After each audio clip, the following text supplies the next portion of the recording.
vai falar muito nessa aula sobre o processo. Mas por que a gente tem que dominar o processo de vendas, tá? Porque o processo estruturado, ele tira a gente, ele tira algumas coisas que a venda traz, né? Uma delas é aquele sentimento de angústia, que como eu não sei qual vai ser a reação do meu cliente, né? Porque eu não tenho necessariamente uma informação que é só eu manter a estatística e provavelmente eu vou converter, eu fico literalmente num achismo de venda. Cada cliente eu atendo de um jeito, cada conversa ela não tem uma estrutura, daí fica um negócio meio assim, é muito difícil esse processo, porque daí, cara, você não acalma o coração, né? E o processo, tá? Ele vai trazer a gente para uma linha de raciocínio de perder, basicamente, de se libertar daquela situação de angústia que a venda traz. E se você sabe que você precisa conversar com 10 para fazer uma venda, durante os 9 nãos, né, estatisticamente, você fica um pouco mais tranquilo, porque você sabe que está chegando o 10, né? Ou às vezes no 8, ou às vezes no 7 já chega o 10, né? Então você fica um pouco mais tranquilo, tá? Porque não comentei, não vai estancar, que nem eu falei, mas ele vai dar uma baixada. Então, um processo bem estruturado, tá? Ele tem algumas vantagens, tá? Então, ele vai literalmente eliminar o achismo, né? Então, ao invés de confiar em palpites ou intuição, um processo de venda fornece um roteiro claro, baseado em práticas comprovadas, que guiam o vendedor em cada etapa. Ele vai garantir também consistência, né? Significa que independentemente das circunstâncias ou do cliente, o vendedor tem uma abordagem padrão. Daí ele ajusta conforme necessário. Só que ele sempre vai manter uma linha estrutural, um núcleo central. Como um terceiro ganho, digamos assim, do processo comercial de vendas, você ganha controle. Porque em vez de a gente, entre aspas, sofrer vendas, e às vezes a gente fica literalmente à mercê das circunstâncias, o vendedor tem uma estrutura para se apoiar, permitindo focar no que realmente importa. Você precisa entender o que para você é mais importante quando o assunto é vendas, tá? Eu sei que para mim, tá? Eu não tenho problema de estar na frente do meu cliente e fazer o pitch de vendas. Só que para mim, tá? É sempre um desafio, a maioria dos empresários é o topo de funil, que é o fazer o cara chegar na minha reunião, né? Isso é a parte mais difícil para mim, tá? Então, você saber o que você é bom e poder de repente delegar o resto, né? Você ganha superpoderes, porque daí você foca nas poucas tarefas que vai te trazer mais resultado. Quando o assunto é vendas, o mercado é estatístico, tá? O meu mentor sempre falou isso, eu acredito muito, tá?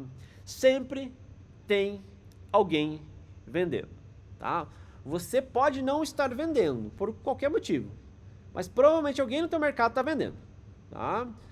O dinheiro na pandemia, ele ficou mais escasso? Eu diria que não, o dinheiro continuou ali, só que mudou as prioridades, o caminho de dinheiro. Para onde o dinheiro foi na pandemia? O dinheiro foi para outros lugares. E pode ser que o teu produto deixou de ser relevante durante a pandemia, mas o dinheiro continua ali. Então, quanto mais provavelmente estatisticamente, você impactar o seu cliente, você estar na frente dele, você convidar para um café, mais você estatisticamente vai converter. O processo básico, tá? Das vendas, basicamente a gente tem que entender que são só 3 etapas, tá? Assim, dentro de cada etapa, tá? Existe as suas especificidades, né? Na atração, daí tem o engajamento e daí tem a conversão, tá?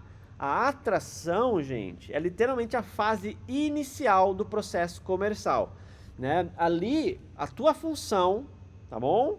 É literalmente você se tornar visível, as pessoas receberem a tua comunicação.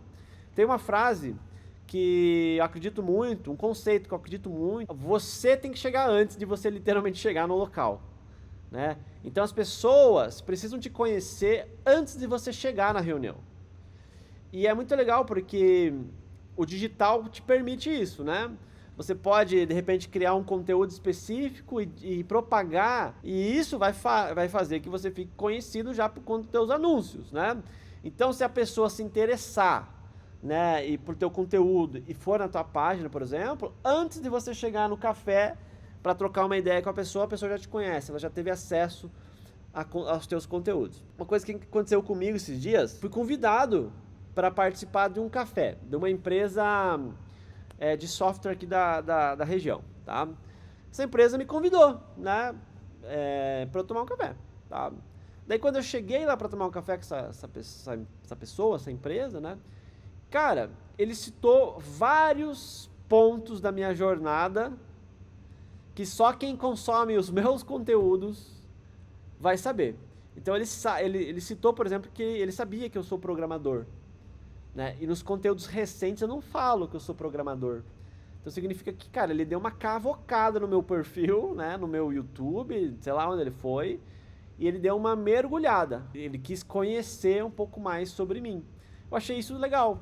Só que, na mesma forma que eu achei isso legal, eu já sabia, né, que isso é um processo, né? Quando eu me exponho nas redes sociais, né, e quanto mais eu me exponho, mais as pessoas consomem meu conteúdo, mais eu fico presente na vida delas, mais detalhes elas sabem da minha vida. E isso as pessoas vão literalmente entrando na minha vida, né?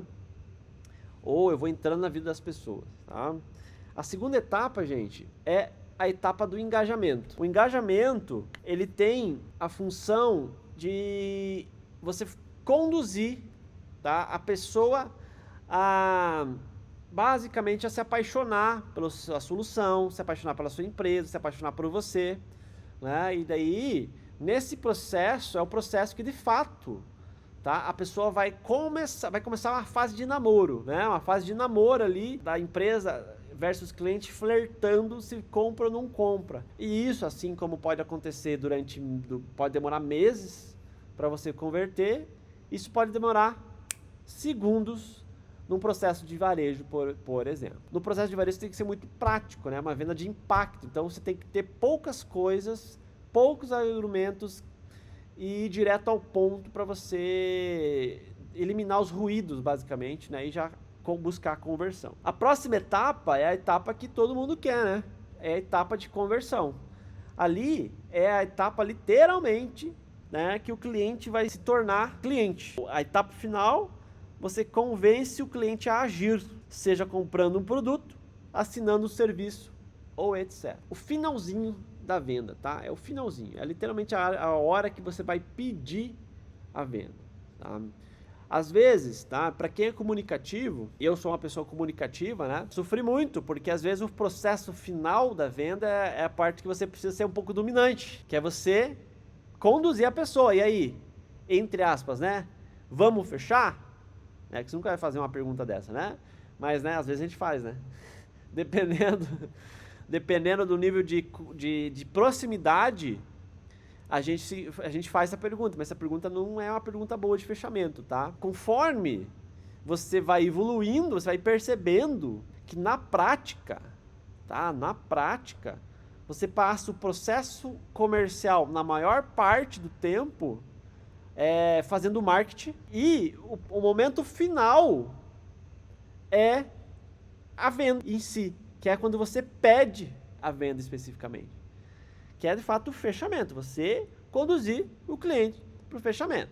É importante a gente ter noção de como funciona pra gente, como funciona esse processo pra gente. Porque, cara, às vezes, literalmente, a gente vai tocando o processo comercial como toca uma boiada, né? A gente não fica presente pro cliente, né? O cliente está falando com você e você está em Nárnia, certo? E cada palavra do cliente pode e deve se tornar insumo